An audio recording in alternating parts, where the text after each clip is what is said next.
expliquer notre rapport au foncier.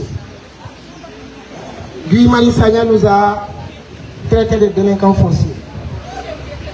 Alors c'est important de lui rappeler notre rapport avec le foncier. J'ai dit tout de suite en français que la commune de Malicounda avait un projet de construction d'un site d'exposition et de commercialisation de produits artisanaux qui devait être construit à Baling. Il se trouve qu'il y avait un champ en Baling, en bordure de route, dont le lotissement n'a pas été appliqué. Alors, j'avais sollicité le propriétaire de ce champ pour que l'application puisse être faite. Mon seul souci, c'était que l'on puisse, que le propriétaire de champ puisse accepter que le quota de la commune soit en bordure de route pour nous permettre d'installer ce projet de site d'exposition et de commercialisation de produits artisanaux. Ce lotissement a été fait, il n'y a pas un seul centimètre carré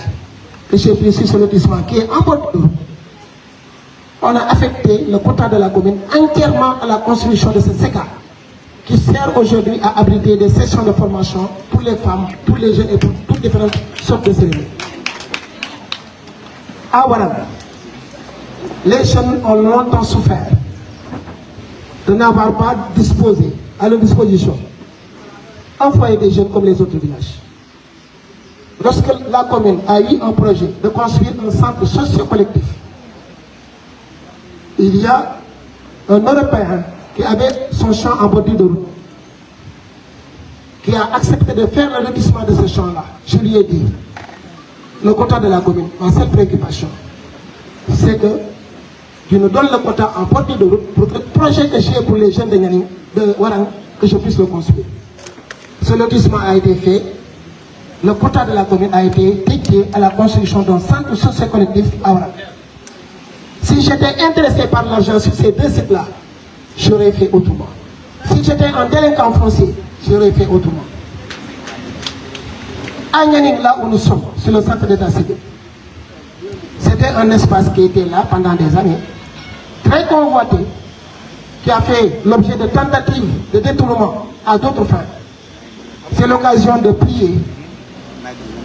pour notre père Diop, qui a longtemps défendu cet espace-là et qui n'a jamais accepté que ça fasse l'objet d'une appropriation privée. Jusqu'à ce que je devienne maire, je lui ai proposé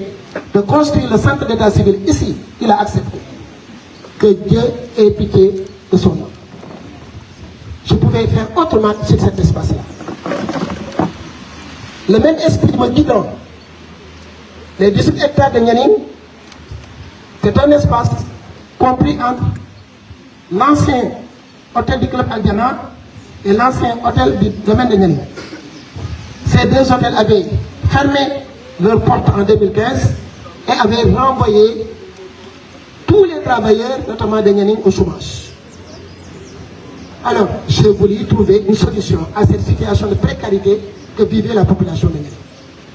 Je m'en suis ouvert, alors l'espace n'était pas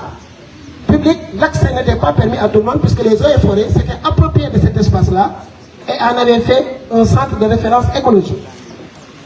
L'entrée n'était pas permise à tout le monde puisque nous tous, on est nés là, on a grandi ici, mais jamais nous n'avions une seule fois pensé que cet espace nous appartenait. Nous tous, on savait que ça appartenait aux eaux et forêts. Alors, je m'en suis ouvert au président Macky Sall lors d'un voyage à Kigali. Au retour de ce voyage, il m'a reçu en audience dans son avion. Je ne lui ai pas exposé 2, 3 ou 4 doléances. Je lui ai dit, j'ai une seule préoccupation à t'exposer, monsieur le président. Le village de Nianing vit une précarité, puisque les 2 mamelles de Nianing qui permettaient aux populations de travailler, ces 2 mamelles-là ne fonctionnent plus. À savoir le club Aldiana et le domaine de Nianing. Nous avons identifié un espace appartenant aux eaux et forêts. Et nous voudrions que vous parliez à la hiérarchie des eaux et forêts pour qu'ils puissent mettre cet asset à la disposition de la commune. Le président, à son arrivée, a appelé le ministre de l'Environnement, qui à son tour a appelé le directeur des eaux et forêts, à la suite d'une audience que le ministre m'a accordée. Le directeur des eaux et forêts, après plusieurs rencontres, une dizaine de rencontres avec lui, nous a permis de signer un protocole qui met à disposition l'assiette au profit de la commune. Dans le protocole que nous avons signé avec les eaux et forêts qui est là avec moi, il était prévu que l'assiette soit affectée à la commune pour faire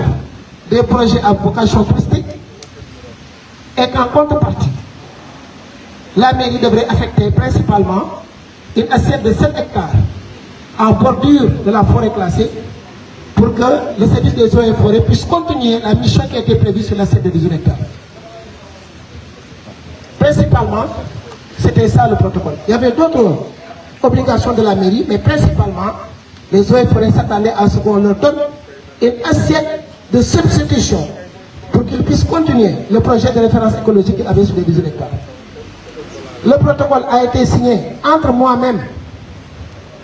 et le directeur des eaux et forêts Beydiba, Madame le maire, l'original est là. Le protocole est là, signé. Voilà. Le protocole avec les eaux et forêts est là. Signé entre Maguette, maire de Malicounda, le directeur des eaux et forêts Beydiba, et approuvé par le ministre de l'Environnement Abdoulaye Baldé. Le protocole est là. Et dans ce protocole, il y avait un échange. La commune entre en possession de l'assiette et en contrepartie, la commune affecte 7 hectares à Couragement Polga pour servir à continuer la mission de référence écologique qui était prévue sur l'assiette de 18 hectares. À la suite de cet accord, nous avons eu le partenaire dont la société est appelée BS Développement, qui nous avait présenté un projet d'hôtel et de résidence que nous avons présenté aux populations de Nianing. Ce projet-là, il y avait une contrepartie pour la population. Le projet et les contreparties pour la population étaient exposés dans une audience publique à l'hôtel Bouguier-Billet de Nianing. Et parmi les engagements du promoteur, on peut lire la construction de bureaux, une superficie de 292 mètres carrés. Ces bureaux devraient servir, je le dis en Wolof, à abriter des studios d'enregistrement et de production pour nos artistes. Un amphithéâtre pouvant accueillir 500 personnes au milieu du village touristique. Et cet amphithéâtre, l'exploitation de cet amphithéâtre, toutes les recettes devraient revenir à la commune. Donc, l'amphithéâtre était pour la commune. Un village artisanal de 50 places pour nos artisans qui vivaient aux environs de la Seine. Des terrains de sport pour Nianing Basket Club notamment et pour d'autres clubs de sport. Une infrastructure communale à Nianing pour un coût de 70 millions. En ce moment, je pensais au centre de la civile de Nianing où nous sommes. Une unité de transformation pour les femmes pour un coût de 50 millions de francs CFA. La construction d'un marché pour le village de Nianing et d'autres infrastructures pour un coût de 270 millions de francs CFA. Mais ça ne s'arrête pas là. La commune devrait avoir 10% du capital de la société de projet. Tout cela a été exposé devant les populations de Nianing. Chefs de village, délégués de quartier, responsables des jeunes, des femmes, toutes les couches sociales étaient représentées dans cette audience. Ils ont validé le contenu du protocole qui nous liait avec BS Développement. Protocole que nous avons soumis au conseil municipal qui a délibéré et qui a validé tout ce qui était dans ce protocole. Mais il y a des éléments clés qui sont dans ce protocole-là. Puisque ces éléments-là sont utilisés de mauvaise foi par d'autres personnes pour vouloir amener la confusion dans la tête des gens. C'est quoi? Il était prévu dans le protocole que l'assiette de 10 hectares devait être affectée à la société immobilière créée par BS Développement et la commune de Malicounda. Donc l'affectation ne devrait pas être faite directement à BS parce que on ne pouvait pas prendre le risque d'entrer dans une société aussi grande que BS Développement, qui a des actions en Ukraine, qui a des actions en Belgique. Puisque quand vous entrez dans le capital d'une société, vous prenez l'actif, mais aussi vous prenez le passif. C'est pourquoi on avait dit, on crée une société de projet. C'est à cette société-là qu'on allait affecter l'assiette de 18 hectares. BS Développement a une société appelée Gaina Soir, détenue à 100% par BS Développement. Ce Gaina Soir là, dont on dit que c'est la société de mon épouse, est une société dont les statuts sont là, créée par Ruki et Philippe Chelfoot, au nom de BS Développement, détenu à 100% par BS Développement. C'est ce Gaina Soir là qu'on a pris. Ils ont vendu 10% des parts de Gaina Soir à la commune. Ça veut dire tout simplement qu'ils ont permis à la commune d'entrer dans le capital de Gaina Soir à hauteur de 10%. C'est pourquoi l'affectation a été faite à la société de projet appelée Gaina Soir. Pourquoi le projet s'est arrêté? Par la suite, par rapport à nos engagements vis-à-vis des eaux et forêts, nous avons convoqué un autre conseil municipal pour délibérer une assiette de 7 hectares qu'on a affectée aux eaux et forêts. Cette assiette est à la lisière de la forêt classée de Nianing à croisement Pogo, comme je l'ai évoqué au départ. Mais il se trouve qu'au moment où on a délibéré, on a fait aux eaux et forêts. L'inspecteur régional est venu en Bourg avec l'inspecteur départemental. On est allé avec eux sur le site des 18 hectares et ensuite sur le site des 7 hectares. À leur retour, ils ont rendu compte à leur hiérarchie que l'assiette de 7 hectares était marécageuse et ne convenait pas à leur projet. Par conséquent, ils ont demandé au départemental de sauver le promoteur, d'arrêter les travaux qu'il avait déjà démarrés. Voilà ce qui a bloqué le projet. Dans une correspondance que Tchok m'a adressée pour demander les faits, pour demander des documents, je leur ai dit, j'ai raconté tout le processus. Et je leur ai dit, le veto, le blocage du projet vient des eaux et forêts. Au lieu de dépenser nos énergies à nous faire la guerre en tant que fils de Malicounda, mettons en synergie nos énergies pour débloquer le projet auprès des eaux et forêts. Je reste disposé à aller avec vous auprès des eaux et forêts pour que le blocage soit levé. À la suite, on demande au promoteur, on va mettre en demande le promoteur d'agir dans un délai déterminé. Puisque jusqu'à présent, on ne peut rien exiger au promoteur parce que lui,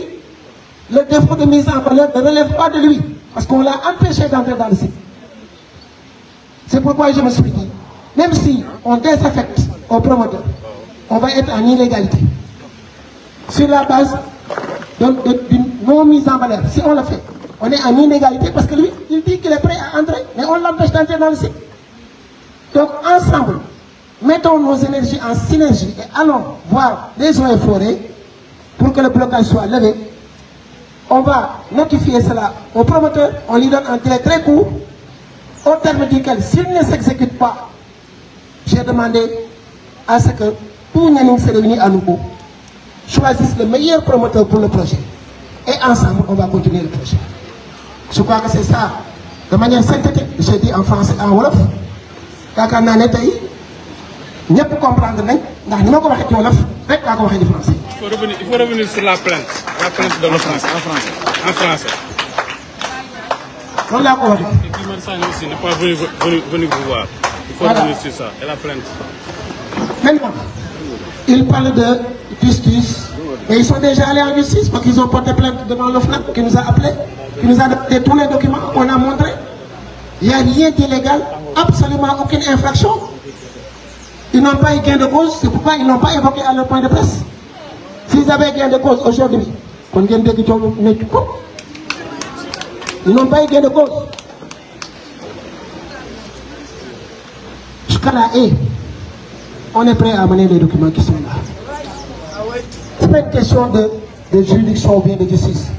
C'est une question de démarche administrative qu'il faut mener. S'ils aiment Nianing, s'ils travaillent pour Nianing, s'ils veulent le développement de Nianing, ils devaient avoir l'humilité, à la suite de ma réponse, de venir vers moi. Ensemble, la main dans la main, on va ensemble prendre des véhicules, faire les démarches auprès des eaux et forêts pour entrer définitivement en possession de la sienne. Et à partir de ce moment, tout va se gérer de manière collégiale, de manière participative, à la place publique. On met en demande le promoteur dans un délai réglementaire. Parce que tout ce que vous voyez, en toute chose, il y a une procédure légale. On ne peut pas se lever pour faire n'importe quoi dans ce pays. On ne peut pas se lever pour désaffecter. y a une procédure.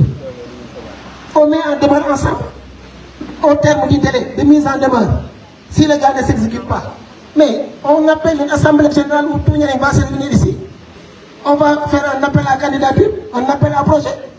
On va prendre les meilleurs projets qu'on va mettre sur le site pour que le village puisse avoir de l'emploi et créer de la richesse.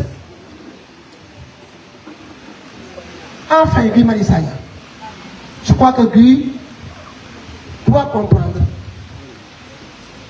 qu'il n'est plus le député d'un parti. Il ne devait même pas l'être. Avant qu'il n'arrive au pouvoir même, il ne devait pas agir comme le député d'une seule partie. Comme le député d'un seul parti. D'une seule partie et d'un seul parti. Les noms, c'est des homonymes, mais qui ne signifient pas la même chose.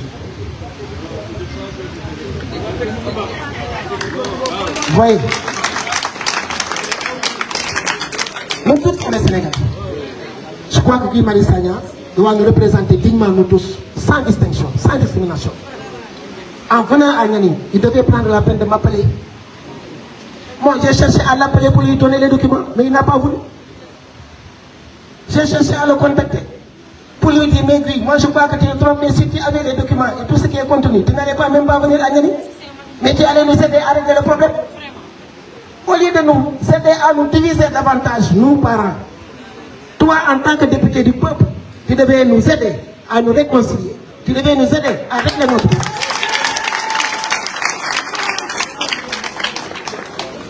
Il se réclame député du peuple. Mais il a posé un acte minable. Nous tous, on est des populations. Il doit avoir une position équilibrée entre nous-mêmes. Il y a un problème. Quand tu demandes à Massamba, mais demande à Mademba, tu es député du peuple. Cherche à nous réconcilier, cherche à trouver une solution à notre problème. Au lieu de crier. Donc je crois que c'est ça que j'avais à dire. Magi Santat Nyep. di gërëm ñëpp di leen wax ne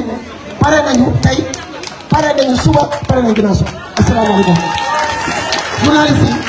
maa ngi laal seen question bu ngeen am ci ne posé leen ko. li xew nga xam naa dina xew ba kër ak du tukki kenn mënu ma caa jam baat kenn mënu ma caa indil benn fitna te firnde gi mooy. ñoom ña daan porte presse nekk opposition di dem te penc di porte presse ñu ne peut-être dañoo àndut ak nguur moo tax ñemewuñoo dem ci yoon waaw tey ñu dem moom procureur moom gouverneur moom préfet wala boog yilif gouverneur yilif préfet yilif procureur foogoon naa ne bu ñuy ñëw bi yoon dañuy ñëw ne porte nañ Maguette Sène plainte ci procureur ndax jalgati ba mu def nga ne wala ba ñuy ñibbi yóbbaale nañ plainte yóbbu ko ci procureur mu woo Maguette Sène jàmbal ko ci lii mu def man loolu la doon xaar comme ñoom ñoo nekk ci nguur waaye ba tey ñoo ngay porte presse ñooñu koy wóoluñ seen i preuve la ñuy wax teguñ ko fenn ñàkk koo teg fenn boobu laa bëgg tey waa ñenn ma leeral leen ñi ànd ak man seen xel dal ngeen xam ne Maguette Sène ba ngeen xamoon démb xam ko tey Maguette Sène moo bëgg saa su bokk incha allah.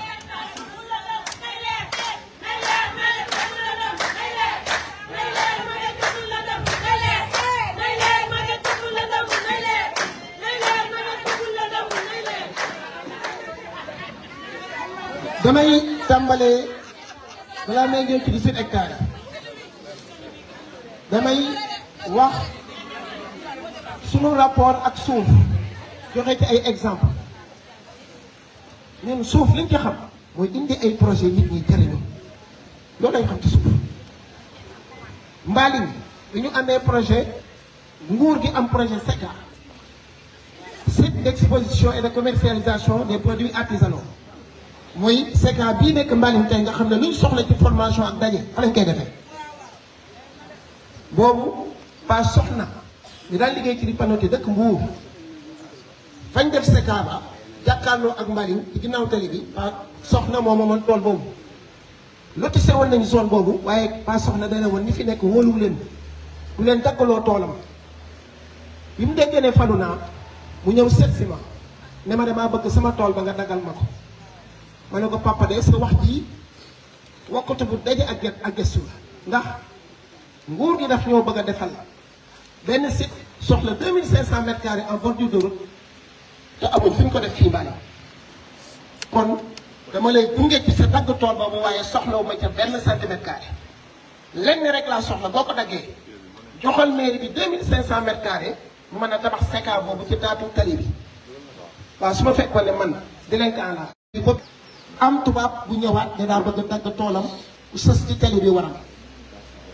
ma ne ko ah yow tamit de réglé nga sama problème ndax am naa projet pour Warang boo xam ne bii xaw ma woon fu ma koy teg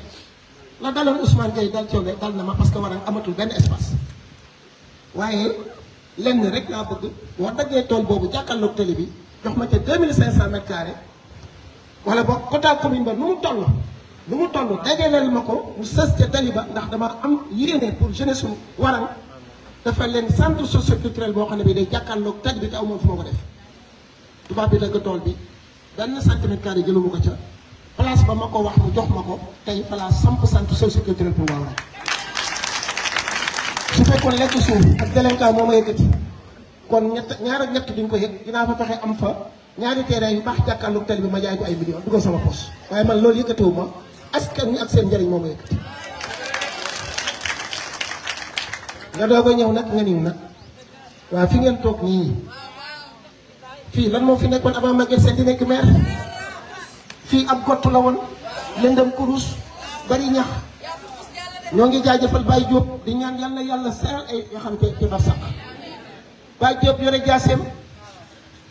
ay ñu ma jiitu ñu bari ñëw fii xaaju guddi ak n'importe quelle heure pour dagg ko jaay ko ay tubaab Baye Diop génne jaase dàq leen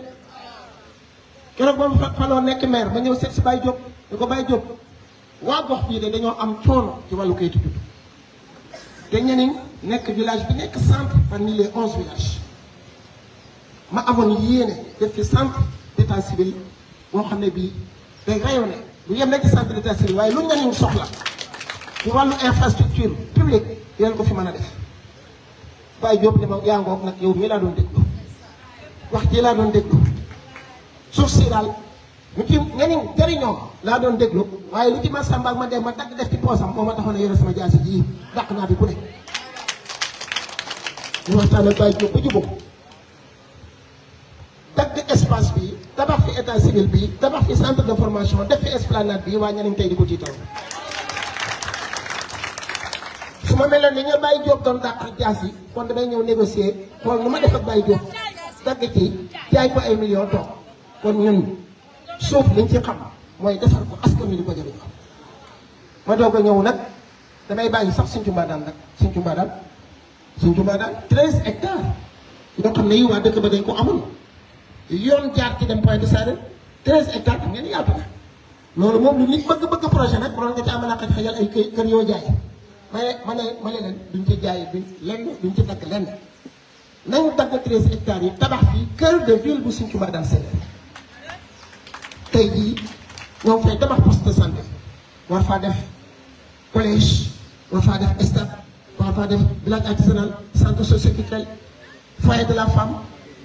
case des tout petits ba pare réservé waat 3 hectares pour ay activités économiques waaye dëgg-dëgg man bu fekkoon ne suuf damaa tiital est-ce que lii dinaa ko def lii mooy sama rapport ak suuf man tabax ay infrastructure doomu aadama yi di jariñu moo ma gën a lekk moo ma gën a lekk sama lekk ak sama naan xam nga lan la tabax infrastructure ba mu rafet ma romb ko di bëgg loolu moo ma gën a lekk moo ma gën a lekk kon loolu laa ne woon dinaa ko introduire pour wax leen ne man suuf jiitalu ma la ma jaxam mooy tabax lu askan bi di jëriñoo waaye xawuma ci di ko randal wala di ci def loo xam ne li sama intérêt bopp la en 2015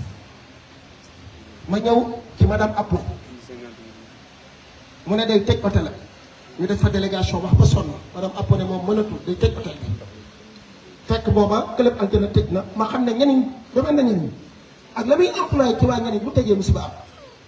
waaye ku moom alalam mënoo koo wax lam cay def ak lam ci dul def madame Appo tëj ma sentir ñeneen ne mbir yi métti na ndax seen liggéey yëpp ci hôtel yi lañ ko tegoon mbir mi teg lool ma am ñeewant ci waa ñeneen ci sama biir imagination ak sama xalaat rek ma romb espace bii di 18 hectares yi ñu taf fa domaine classé wala boog forêt classée interdit d'entrée 18 hectares yi nekk na fi ba man ma bejjaaw ñiy coow nii bejjaaw te ñi ma wuñ faa dugg benn centimètre ñi ma wuñ faa dugg yàgg na fi lool tey neex nañ ñeniñ moo ko moom dafa war a moom waaye yàgg na fi te doomu aadama ñi ma faa dugg ma gis ne lii ay kilifa rek ñoo ko moom te kilifa yooyu mën naa waxtaan ak ñoom bañ jot ci lii wàññi ni nañu indee état civil fii yëpp fa ay projet feneen ak feneen wàññi nañ tëgg fi projet boo xam ne bii xale yi daañu liggéey ñeneen dina ci jëriñ lii moom ma dugal ci 17 hectares ma ànd ak président Macky Sall Rwanda ci avion présidentiel ci laa njëkk a demee Rwanda mu yóbbaale ma ci avion ñu ñibbisi muy jël ay audience ci biir avion bi dafa am bureau ci biir avion bi ba mu recevoir benn soxna rek moo ma ñor ma wax ko waxuma ko damaa bëgg poste nangam waxuma ko damaa bëgg lii wala laa dama ko ne monsieur le président benn soxna rek laay dañoo am benn espace bu nekk ñeneen hôtel yi tëj population yi sonn ñu soxla ko ñu soxla espace boobu ñu soxla ko waaye ñu ne Eaux et Forêts ñoo ko moom espace boobu ñu ne Eaux et Forêts ñoo ko moom ma bëggoon nga jàppale ma ci ministre de l'environnement pour que su ma delloo mu jàppale ñu pour que waa Eaux et Forêts jox ko commune bi def fa ay projet pour ñeneen lii laa wax président dama ko def population ñeneen dañoo nekkoon ci hôtel yi ñu ngi seen liggéey ñëpp daan fa liggéey hôtel yi ne ràpp doo tëj population bi nekk ci jafe-jafe ma ne ko politiquement c'est difficile là-bas parce que nit ñi dañoo nekk chômage man ñu gis fa benn espace boo xam ne bii am nañ mën nañoo wut ay partenaires yu ñu ci jàppale pour ñu def fa ay projet waaye waa Eaux et Forêts ñoo ko moom ndax ñoo fa nekk def fa seen pépinière def fa seen affiche kenn mënu faa dugg te amoo seen autorisation te dañoo jëloon gardien teg ko fa wane jëpp mu ne la loo fi wut ndax am nga autorisation ba amul autorisation mooy la génneel espace bi ma ne ko dañoo bëgg nga wax ak ministre de l'environnement mu jottale ñu ci espace boobu président ne su may àgg di ko woo président ne jëpp woo Ablaye Bibi Baldé ministre de l'environnement boole ma ak moom ma dem toog ak moom ma dem déplacé wu ñaan audience def ci ministre Ablaye Bibi Baldé Ablaye Bibi Baldé déglu ma ne ma effectivement président wax na ma lii damay woo directeur des Eaux et Forêts boole la ak moom ngeen def démarche yi pour que ñu mën koo jox commune bi def ci ay projet ma dem ne ko noonu ma dem ci Baydi Ba ne ko dañoo am ay partenaires yu ñu proposé ay projet yu am solo ci benn espace bu toll ci 17 hectares nekk ñeniñ te Eaux et Forêts moom ko mu ne ma man mii waxuma la ministre bi waaye président woo na ma ci projet boobu Baydi Ba may topp projet bi ci Baydi Ba pour que ñu def protocole d'accord mu jox ko mairie bi pour que mairie bi def ko projet kon nga Baydi Ba boobu dem naa bureau lu mat fukki yoon pour man lii mën a sotti te pourtant directeur laa woon comme moom dama daan toog ba heure pause ma woo secrétaire am ne ko bu ñëwee rek woo ma ndax moom da daan bari lu muy dem ci àll bi lu ma 10 fois déplacé wu naa ci lu ma Samba xamul lu ma Demba yëgul booba nit ñaa ngay nelaw mu suñoo xalaat ne ñeme nañoo dugal suñuy tànk fee ma lijjanti loolu ci Baydi Ba boolem ak service yi ba ñu def benn protocole baa ngi nii voilà protocole d'accord entre la direction des Eaux et Forêts chasse et de la conservation des sols et la commune de Malicounda pour la rétrocession du terrain de la station de référence écologique de Nianing noonu la terrain bi tudd terrain de la station de référence écologique de Nianing protocole bi am ay engagement de la mairie am ay engagement wu Eaux et Forêts engagement mairie lan la mooy Eaux et Forêts d'abord dinañ jël espace bi toll ci 18 hectares 78 à 13 hectares pour l'implantation d'un complexe touristique et résidentiel dinañ ko jël jox ko commune Malicounda dinañ autoriser le promoteur à ce que vous dugg ci biir site bi dinañ autoriser promoteur bi pour mu dégager lépp lu fa nekk pour que mën a installer projet commune Malicounda lan mooy obligation vis-à-vis des eaux et forêts ginnaaw bu eaux et forêts joxee fii nga xam ne dafay amoon projet de référence écologique lan la mairie war a def ñu ne mairie ci article 2 bi dina affecté 7 hectares croisement Peul Ba affecté au service forestier une parcelle de 7 hectares dans la zone limitrophe de la forêt classée de Nianing entre parenthèses croisement Peul Ba ou Pointe Sarène pour servir d'une nouvelle station de référence écologique et à la réalisation de tout autre projet forestier li la commune war a def mooy commune bi ginnaaw buñ la joxee suñu espace dañuy jox 7 hectares ci croisement Peul Ba pour sës ci forêt classée bi pour que li ñu amoon ci projet ci espace bii ñu mën ko def foofu lii mooy engagement mairie bi ba pare nag amaat ay yeneen engagement muy defar centre forestier bi nekk fii Nianing def fa ay bâtiment maanaam bâtiment ya nekkoon ci espace bi ñu xool nu ñu toll ñu transféré leen fii service eaux et forêts départemental ñu am ay réflexions yu ñu fa def un ensemble d' engagement loolu moo nekk ci protocole bi loolu amee nga xam ne loolu moom réglé naa ko ba mu féete boobu ñu dem seeti promoteur bi waxtaan ak moom mu wax ne mën na def hôtel ak ay résidence Nianing en contrepartie mu am ay engagement yu mu jël pour defal ko waa Nianing ñu waxtaan ak moom ci loolu ba d' accord ku nekk xam na ne man su may délibéré balaa may dem conseil municipal damay waxtaan ak population yi ba pare bépp projet bu mu am la bépp projet balaa may dem conseil municipal dama koy waxtaan ak population yi ñii di coow nii ñoo ñëwoon fii ba ma ñëw saal bi tuddi bu ngay vie promoteur bi ñëw exposé projet benn par benn ñun ñëpp ñu ànd ko validé ndoo avant ñu dem conseil municipal lan moo nekk ca projet ba lan moo nekk ci projet bi ca ay avantage pour Nianing boobaa Nianing ñu ne waaw nañ xool lan la Guy Marius Sagna nee na 300 millions la du dëgg bu mënta calculer ki nga xam ne CI la yem laa bëgg mu jël bigam mu waxal ma lii ma bëgg a wax ndax 300 millions la wala du 300 millions te mu nekk ci protocole bi mu ngi nii ci protocole bi ñu signé ak partenaire bi mu ngi nii leer nañ protocole bi ñu signé ak convention bi ñu signé ak partenaire bi mi ngi nii engagement yëpp a ngi nii nekk bi mu ngi nii yëpp convention bi signé wuñ ko ci mbedd ci notaire lañ ko signé notaire bi enregistré ko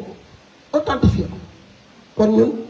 waxuñu ay waxu mbedd lu ñuy wax dañ koy authentifié dañ koy certifié ña ko war a def yëpp def ko lan moo nekk ci engagement bi ci ay avantage pour Nianing ba Nianing ne waaw ñu ne dinañ defar ay bureau yoo xam ne yi dina mat 292 mètres carrés ci site bi xam ngeen bureau yooyu lan moo ko yëkkati woon boobu artistes yi Nianing yi ñoo ngi doon réclamer ay studio d'enregistrement ay studio de musique ay studio d'enregistrement ñoom maam ji ak mbooleem ñi nga xam ne ñoo nekk ci wàllu art bi boobu dañoo soxla woon ay studio d'enregistrement ay salle de production yoo xam ne dañ ko soxla woon ñu négocier ak partenaire bi pour mu tabax ces espaces là pour 292 mètres carrés de bureau sur le site te boo xoolee plan bi ci kaw yoon bi la nekk ci kaw tali bi pour que artistes yi nekk fii ci zone bi yëpp ku ci bëgg a ci defee enregistrement ci wàllu art foofu nga dem nga enregistré 292 mètres carrés de bureau lan moo ci nekkaat amphithéâtre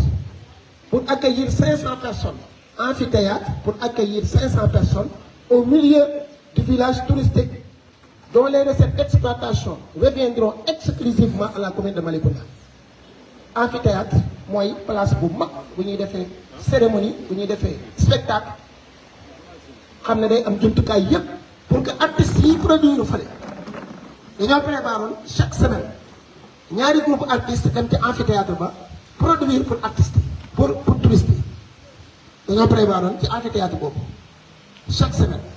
ñu jël ñaari groupe artistes ci zone bi ñu dem ci amphithéâtre ba produire fa pour que population bi nekk ci hôtel yeeg ak ci résidence yi ñëw di seetaan lépp lu fa jógee ci boppam day delluwaat ci commune bi donc espace boobu commune bi moo ko moom amphithéâtre boobu yéen a ngi calculer espace de bureau amphithéâtre pare gu ma de li ci topp man su may def projet damay sóoraale askan bi du ma bëgg ak kenn ñu violé ko parce que espace boobu amoon nay artisan yu nekkoon ci géej gi di fa yëngatu ma ne promoteur bi artisan yi di jaay aar mënu leen fay fekk seen place bi ñu nekkoon depuis des ay ati at jëlee leen fi comme ça nañ leen intégré ci projet bi nañ tabax benn village artisanal ci xolu projet bi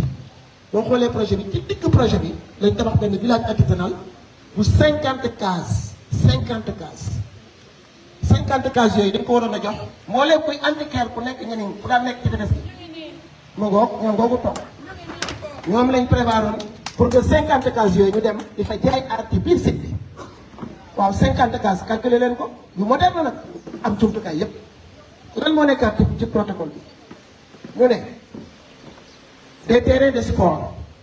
boobu ñaniñ basket club moo gënoon a tax ma doon plaider loolu boobu ñaniñ basket club soxla nañ ay terrains yu ñuy entraîner te amuñ ko boobu seen centre académique bi defar guñ ko dañ daan entraîner Sacré-Cœur moo leen daan amal seen terrain collège mu ngoog collège lañ doon entraîner am problème mu terrain ma ne promoteur bi préparer ay terrain de sport parce que ñun on a une jeunesse qui aime le sport notamment le basket te dañoo war a évoluer ñu ñoo ñëw jël seen suuf génne leen ci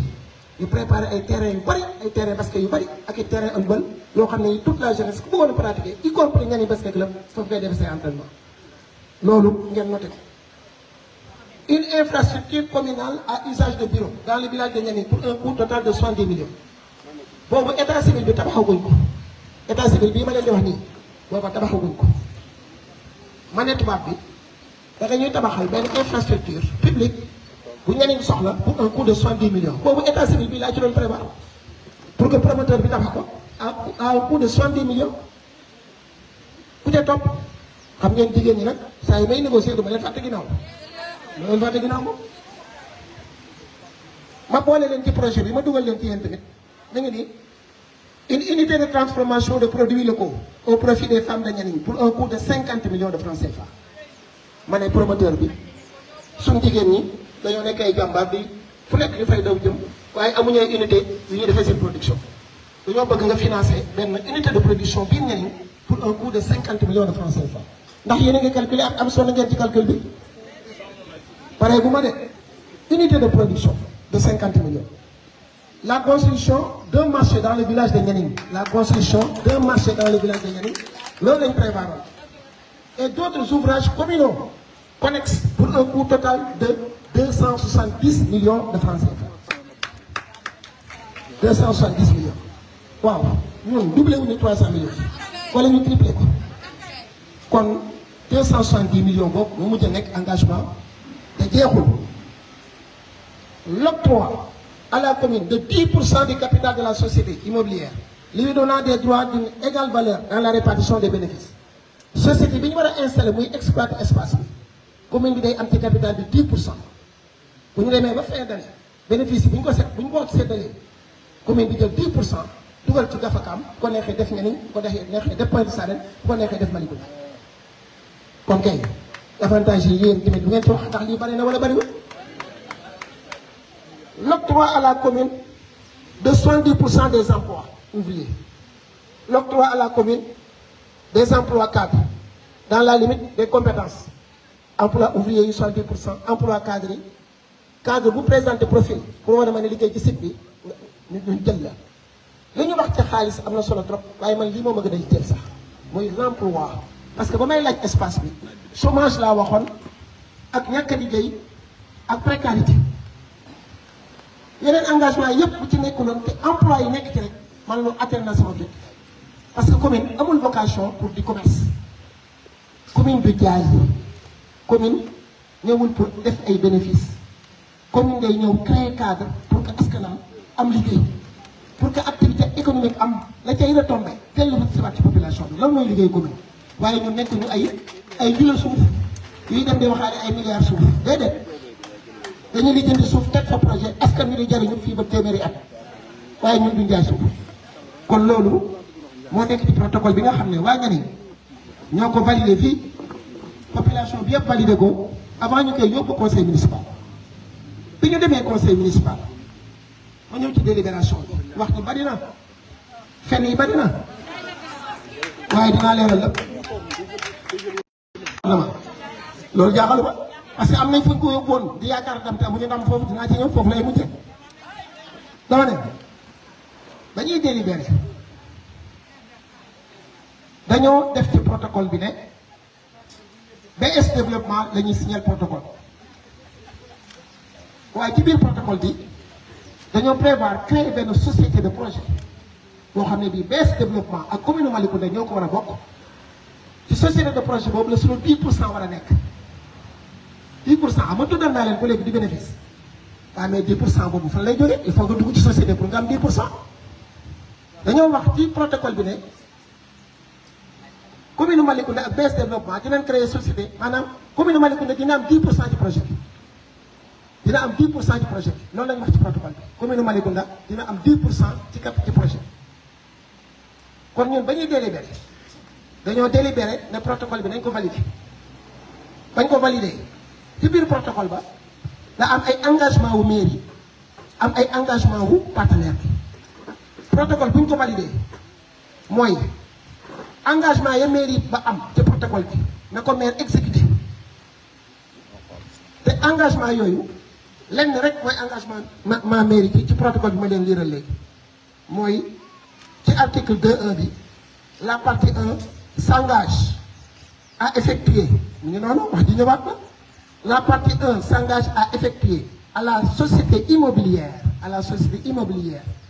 dont l'actionnariat est indiqué ci-dessus voilà ngo man maa ngi wax sax ndekete lépp bind nañ ko sama gars yi laa ilaaha illallah leer na lépp a leer xoolal exposé préalable ndax mu luñ wax les parties s'engagent les parties BS développement et commune Malicounda s'engagent à constituer une société immobilière en vue du développement du projet dont l'actionnariat sera constitué comme suit. Partie 1, commune de Malicounda détiendra 10% des actions. Partie 2 détiendra 90% des actions. loolu mooy premier point protocole bi mooy BS développement commune Malicounda dinañ créer société de projet boo xam ne bi société boobu mooy téye projet bi moo koy doxal parce que BS développement dafa international dugg ci capital am wóorul ndax boo duggee ci capitalu société bor yam am say bor lay doon bénéfice yi muy am sa bénéfice la xam nga boo jàngul sa xam-xam soriwul yii yëpp day compliqué sa bopp ñu nga ko waxee sa bopp day jaxasoo voilà après ngay indi nit ñi ay fitna yoo xam ne jàng ko xam nga loolu mooy problème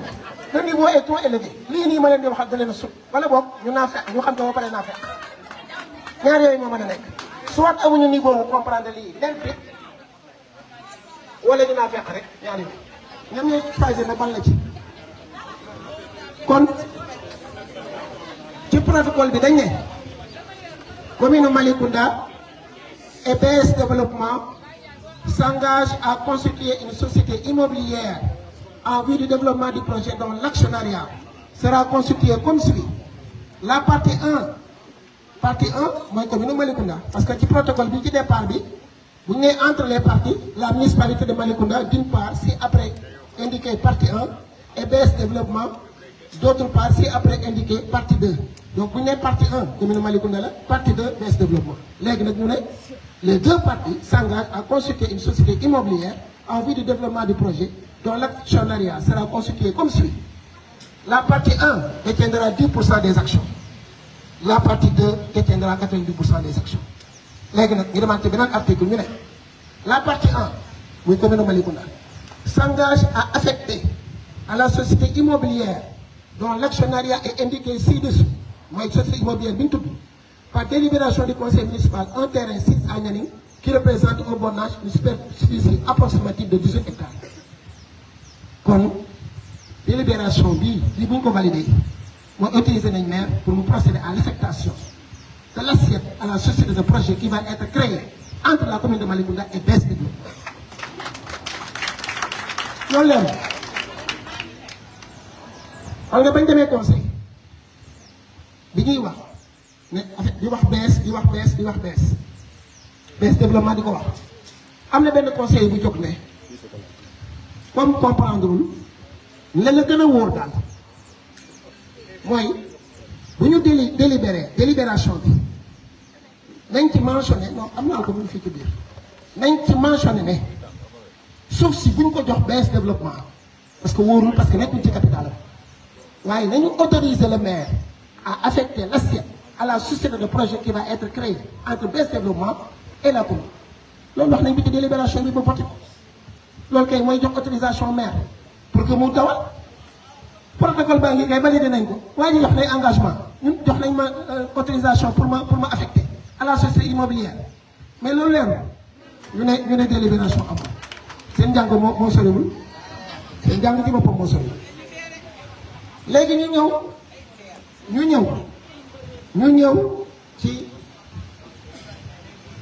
ñu ñëw ci kan mooy BS développement ak société de projet boobu ñu créé nu mu tudd BS développement ay statut ñoo ngi fii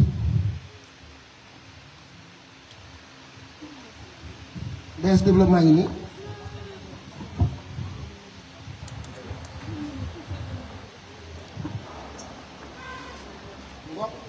BS développement yi nii voilà les statuts donc BS développement ñaari nit ñoo ko constitué Philippe Chelford ak Rougui Boko ñoom moom 100% capital BS développement bi nekk Sénégal BS développement boobu ñu signé le protocole dafa am filiale dafa am doom jooju mu ngi tudd Dieyna Sall ñu ne Dieyna sama jabar ko moom gars yi neex waaye tamit recréé te mën a nar non ñi liggéey nit ils ont beaucoup de créativité bilaay xaaral rek mais ni leen Dieyna ma wax leen Dieyna na lañ ko constitué assemblée générale extraordinaire l'an 2016 et le 7 juillet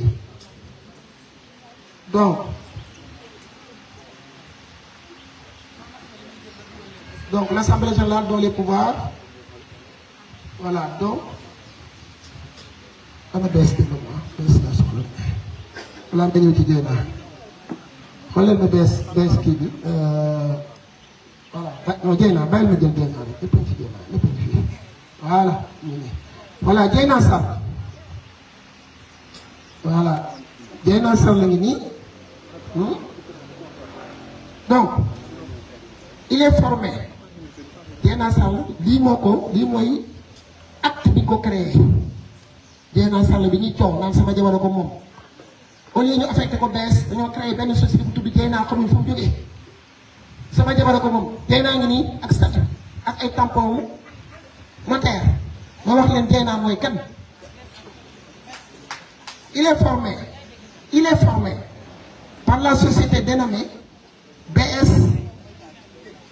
Belge et Sénégalais Développement Sall, en abrégé BS Développement, représenté par les comparants sous-signés, Mme Rougui Boko et M. Chelford, une société unipersonnelle à responsabilité limitée, qui sera régie par l'acte uniforme relatif aux droits des sociétés commerciales, etc.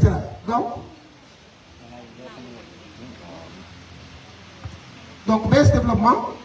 m'a créé Dieyna Sall. Voilà, donc il est formé par la société BS Développement, représentée par Philippe Chelford et Rougui Boko. Une nouvelle société, appelée Société unipersonnelle à responsabilité limitée, qui sera régie par l'acte uniforme relatif aux droits des sociétés commerciales et au groupement d'intérêt économique, réalisé par le Conseil des ministres de l'OHADA, en application des dispositions adoptées le 30 janvier 2014 à Ouagadougou, etc. Donc, loolu laa leen bëggoon a épargner. Donc, la société a pour objet, dans la République du Sénégal et à l'étranger, initier des projets immobiliers résidentiels pour développer différentes sociétés, différents projets de résidence, etc. Donc, dama bëgg a ñëw rek ci constitution wu Dieyna.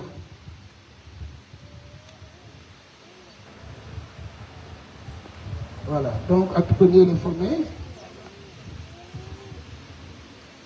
donc Dieyna Soir la société unipersonnelle à responsabilité limitée au capital de 1 million de francs CFA.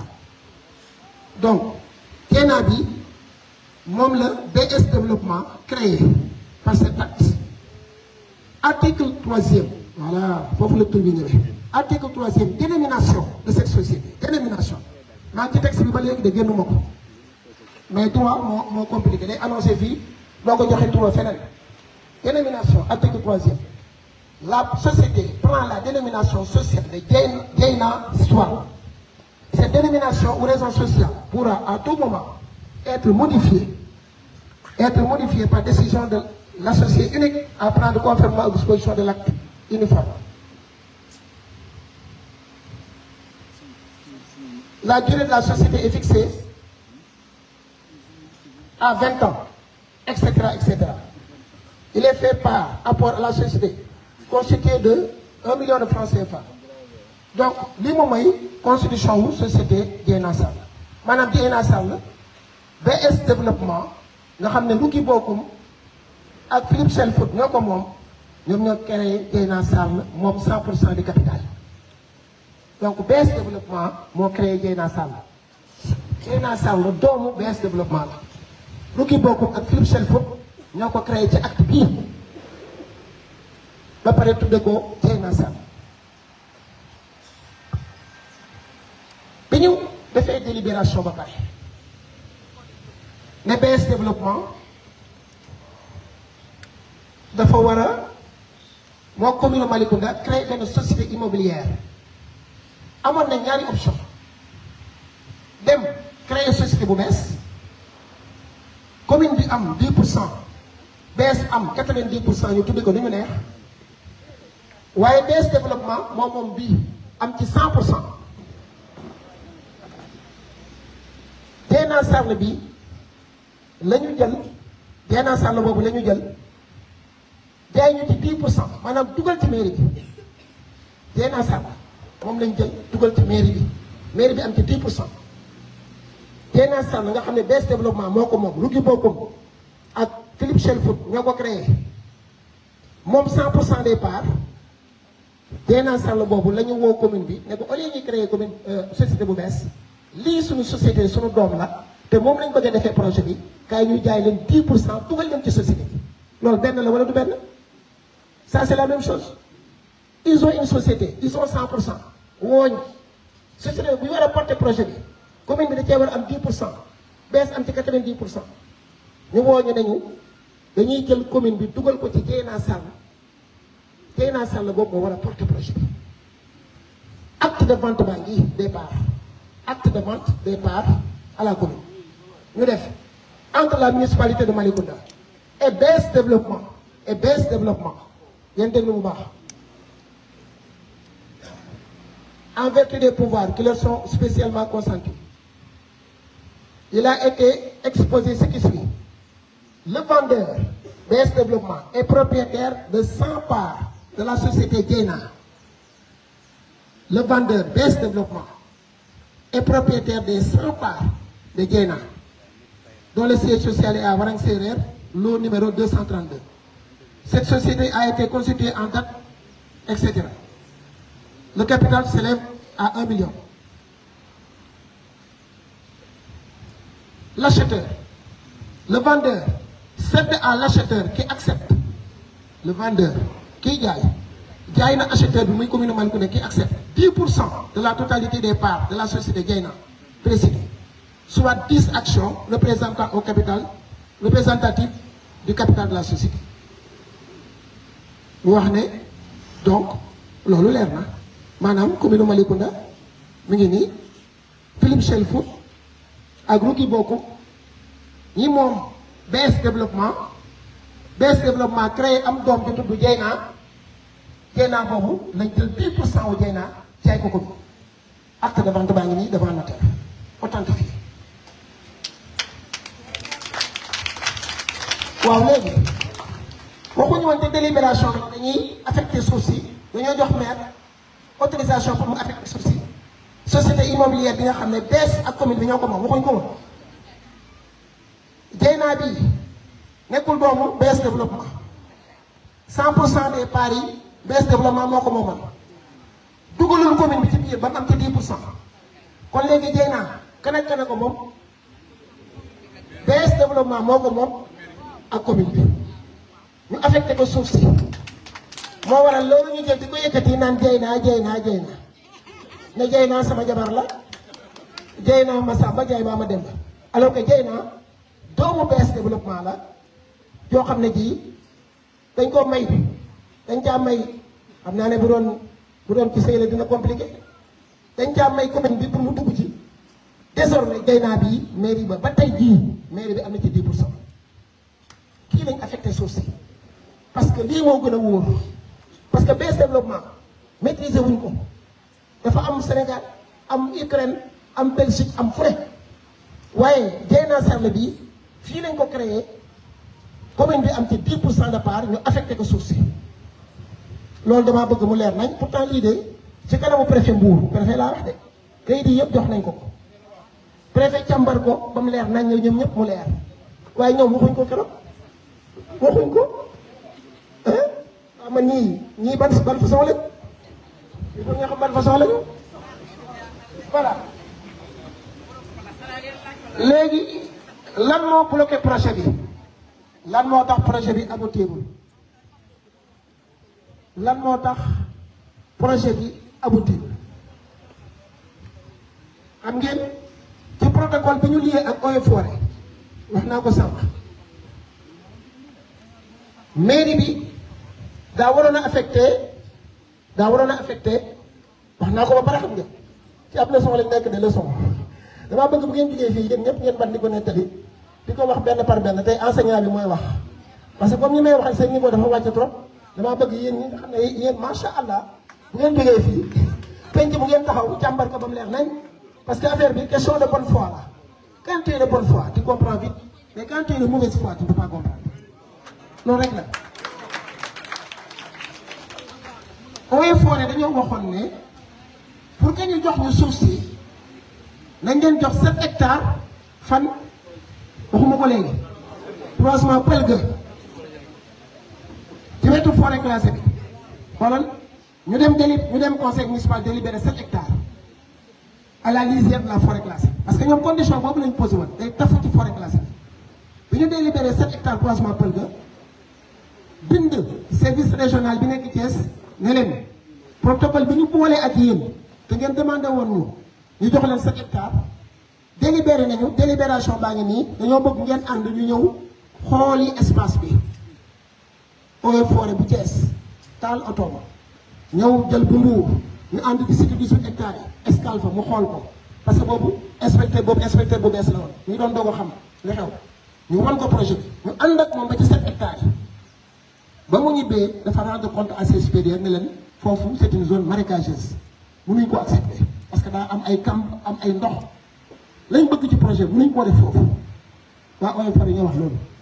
Binta Ndiaye keroog ba ñuy daje capitaine bi nekk Mbour keroog ba ñuy daje ak préfet wax na ko ci kanamu préfet laaj na ko ndax dem ngeen ci site bi mu ne waaw Binta Ndiaye boobu capitaine ku bëgg na nga dem ci moom interroger ko moom ak inspecteur Diouf moo nekkoon boobu Thiès. Diouf moo taal otoom jël Binta Ndiaye ñu ànd fii ci 18 hectares yi continué ci 7 hectares yi bañ leen yóbboo waxuñ dara ci taxawaay mais ba ñu ñibbee dañoo rendre compte ne espace bi convenu leen léegi ñu ne ñoom xawma lan Eaux et Forêts ko yor ba pare ma délibéré mais délibération bi kay fekk dañu def ko ba pare délibération bi kay c'est antérieur ñu ngi koy délibéré ne ba validé protocole bi ba affecté suuf si doom ji nga xam ne ñu ne BS développement ñoo ko jur affecté nañ ko loolu yëpp kay pare na ba nekk ci mise en œuvre bi ba ñu délibéré waat ci beneen session ba affecté 7 hectares yi ba boo inspecteur mu ñëw ci assiette bi ba ne assiette bii convenu la diggante boobu promoteur bi commencé woon na di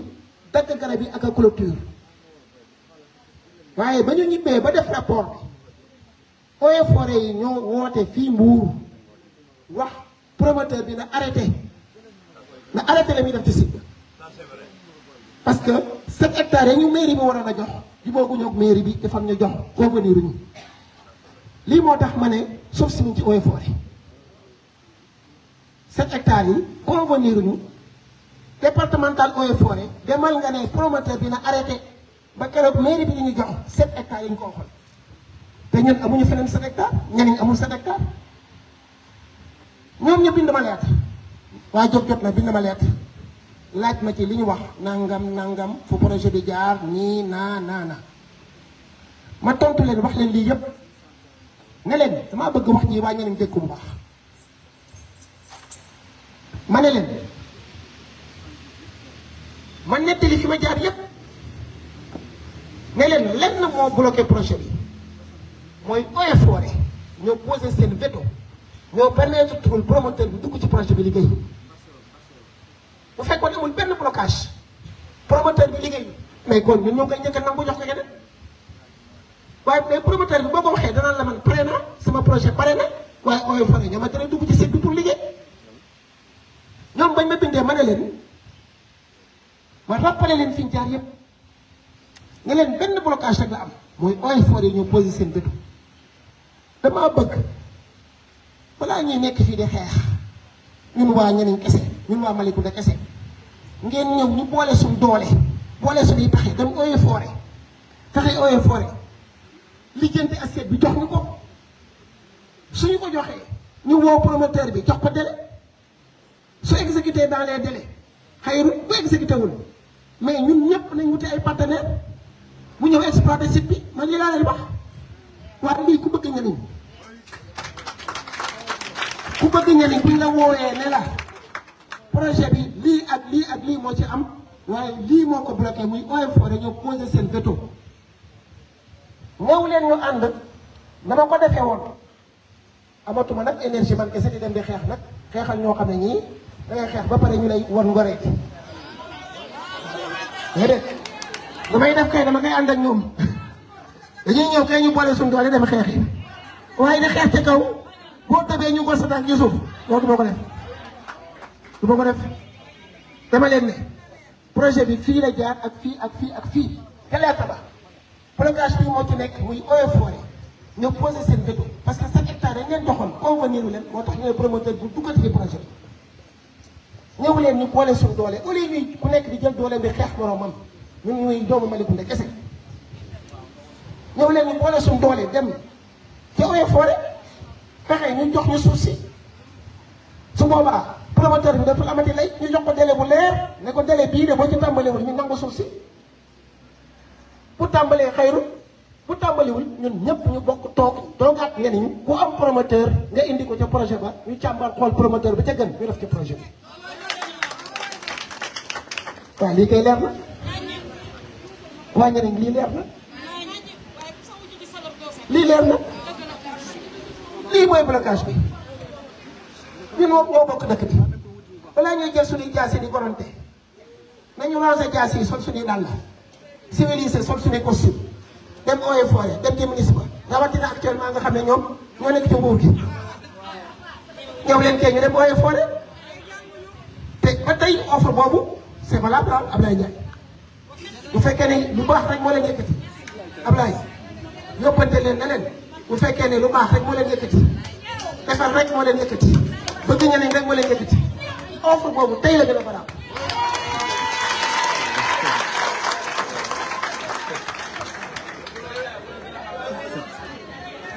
tey la gën a valable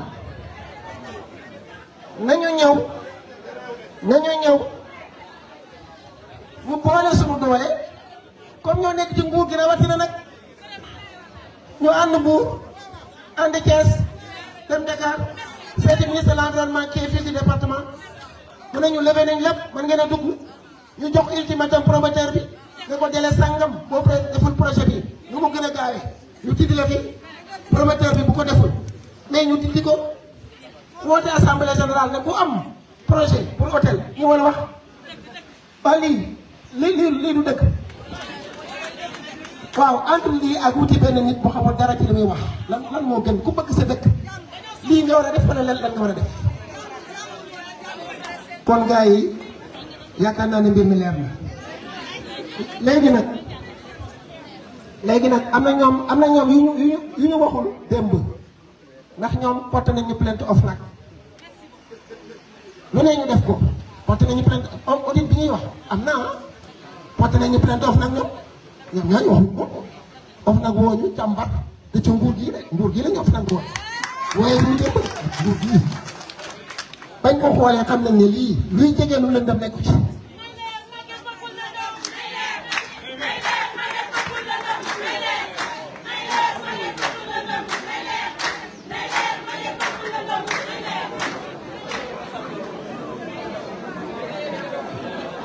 dama ne porté nañu plainte OFNAC ñu woo ñu enquête ñu ñun ñëpp xool OFNAC dafa am ay pouvoir d'investigation illimité fopp la dem ñëpp la dem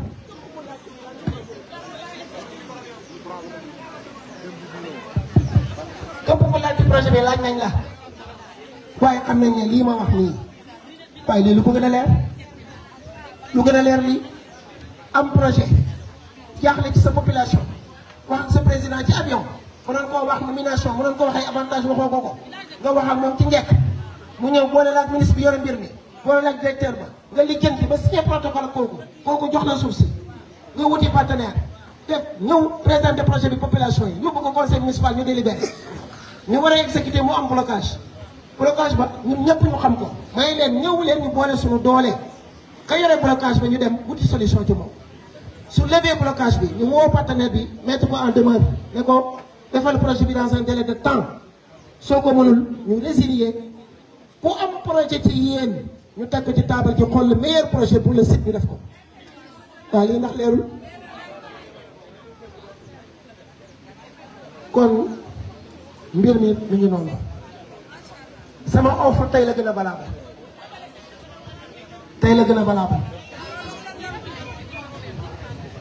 li ma ciy déploré rek mooy Guy Marius Sagna waaw moom lan la ko teree ñëw ci man laaj ma moom xanaa nekkul député du peuple xanaa ñun bokkuñ ci peuple bi député du peuple la wala député parti la moom kay bu dee député du peuple war na laaj une partie du peuple ka yore kayit ya dama laaj ko ba tey jii Guy Marius Sagna mosul ñëw ci man laaj ma ne ma monsieur le maire lii wala lii maa ngi woo Guy Marius Sagna a plus de responsabilité boo nekkee député du peuple nekk ci nguur gi danga fay nekkal sénégalais yépp nekkaloo fi ma Samba ak ma Demba buñ la wooyee ci benn problème xoolal ñu ko seq nga déglu les partis may déglu benn parti rek léegi waxu yow boo nekkagul député di politique sax mën nañoo comprendre mais nga nekk député du peuple nekk doo député juróomi nit mais ñun ñii suñu député la daa war a ñëw ci ñun laaj ñu jox ko kayit yëpp wan ko obstacle yi ne ko Guy dañoo bëgg nga dimbale ñu ci lever obstacle bi loolu mooy responsabilité mais il n'est pas responsable il est loin d'être responsable manipulateur la c'est un manipulateur tout simplement waaye la manipulation ne passera pas parce que bu njëkk am nga bu njëkk yéen a ma doon tooñ nag yéen ñii waa Malicounda ndax problème yi saa yu ma see jóg naa non maire bu ci wax bàyyi ñu wax léegi ma bàyyi may xeex di wax dañoo toll ci xeex ak wax la Cheikh Béthio doon wax ku ñu ko timbax ñu mbax na ko d'autant plus que on est avec la vérité kon damay def sama discours ci français rek pour permettre à ce que journalistes yi ñu am des éléments en français parce que man bokkuma ak ñoom ñoo xam ne daanaka langue officielle bi léegi mooy wolof